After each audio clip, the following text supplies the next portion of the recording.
What's good? Let's get it.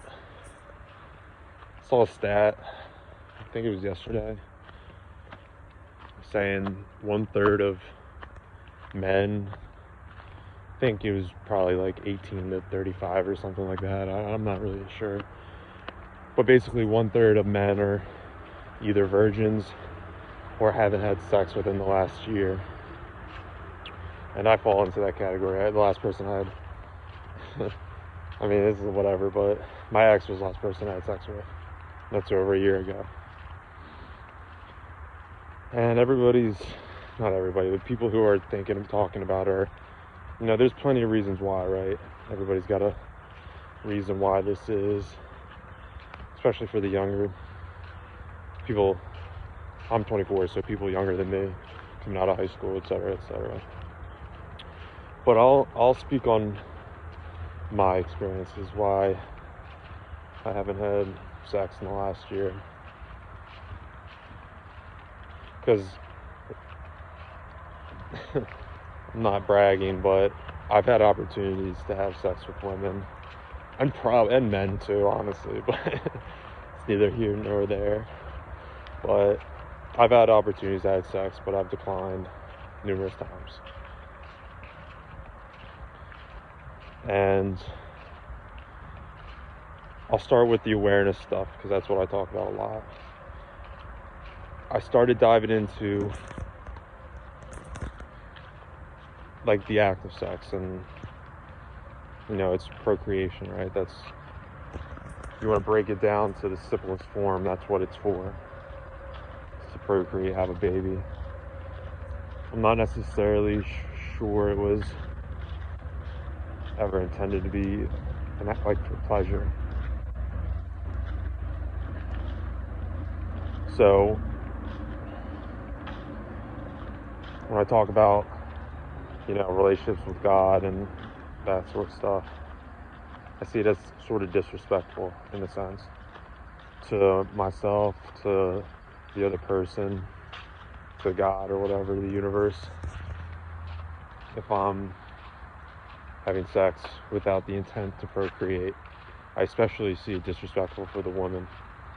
If I were to have sex with you or lead you on in a way where there's no chance of a relationship, because I think that's what ultimately, and obviously some women just want to have sex, blah blah blah, no strings attached, but I think ultimately what you see nowadays is a lot of women using sex as like a kind of foot in the door for a potential relationship with somebody. And I disagree with that. I don't think it's the correct way or a smart way to go about that, because that's all you're viewed as after that, right? Maybe they'll learn to love you, etc., for whatever. But I think it's more important to learn to love the other person first and then introduce sex, because sex is easy. It's not complicated. It's, as long as you're in decent shape and decently strong mind, like, you should be able to have at least average sex, which is good enough, like more than enough for most women. So that's the first point, where I don't use sex as a means of pleasure anymore. I found other ways to introduce pleasure into my life that aren't sexual, right? And obviously I can go into and talk about the like energy swap and like pair bonding, maybe, who knows, but yeah, there's like metaphysical or whatever pseudoscientific reasons behind sex and whatnot, but I won't speak on that.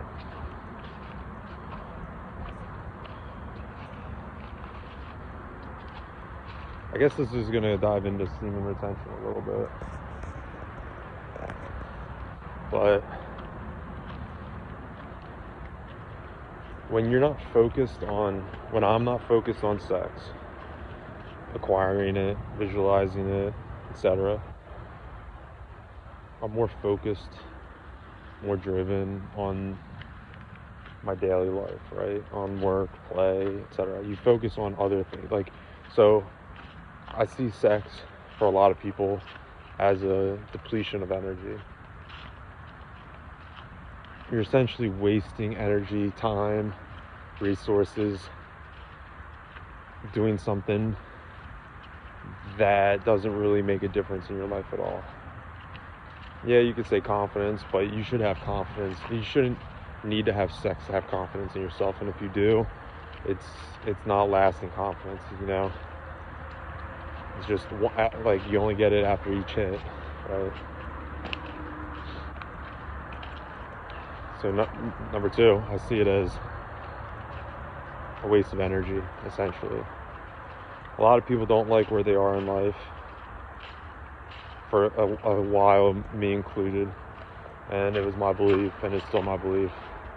Part of the reason was because I was wasting mental, physical energy on porn or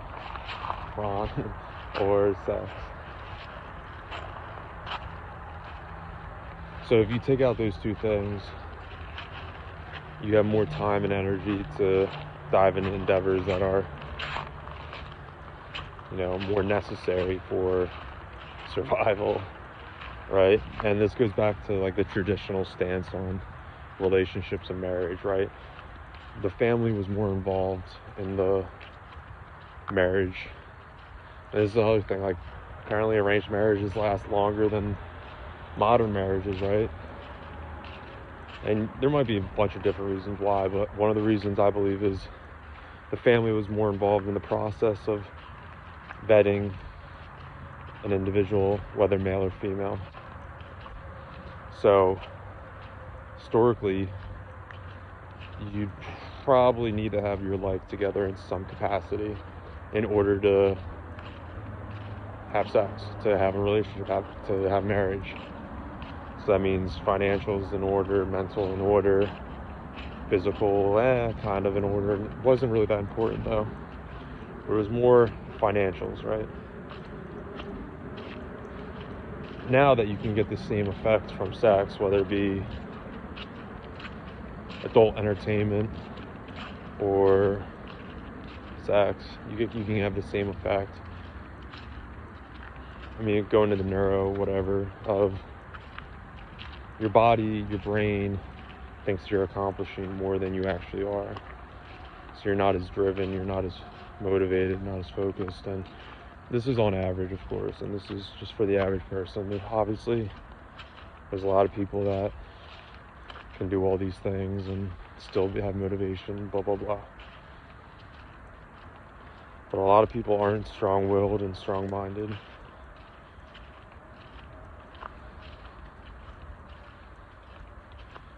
It's going to be a little my third point is going to be a little controversial, I believe, but I really haven't met somebody over the last, we'll just say the last year, because that's the statistic, that I truly wanted to have sex with in a loving way. Obviously, there's been times where I was like, yeah, I've recognized it as lust, and I'm like, yeah, obviously I would lust after this person. She's beautiful, she's attractive, like nice body, etc. And in the past, I was willing to overlook her personality and her mindset flaws in order to just have sex and possibly get in a relationship with somebody because they were attractive. But now I'm not as willing to do that for numerous reasons. But I mean, I'm not going to dive into the metaphysical stuff, but I think it's important for men and women to kind of treat sex in the same capacity, right? In the same manner. Because, I mean, everybody in our society, I guess, kind of has the idea that men can be one way with sex and women have to be another way with sex. And I don't necessarily agree with that. Like the player versus whore kind of mentality or whatever, duality. Like one person's a player, one person's a whore.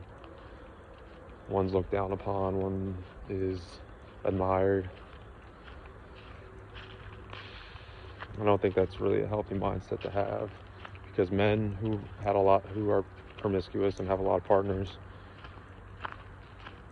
suffer from kind of similar effects that women have who have a lot of partners. A lot of times they just view the girl as just another girl. That you have sex 1,000 times.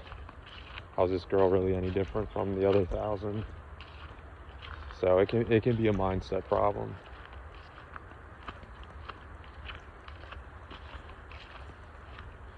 I want to wrap this up, I guess. I'll repeat: a third of men either are virgins or haven't had sex with them last year. And I don't want to say this is a good thing, because in some cases it's not. But I believe it's important and probably necessary to reestablish firm boundaries in the acquisition of sex, right? Because the free love stuff, we saw it in the 70s, doesn't work, especially for women. The guys benefit mostly, whereas the girls kind of suffer for it.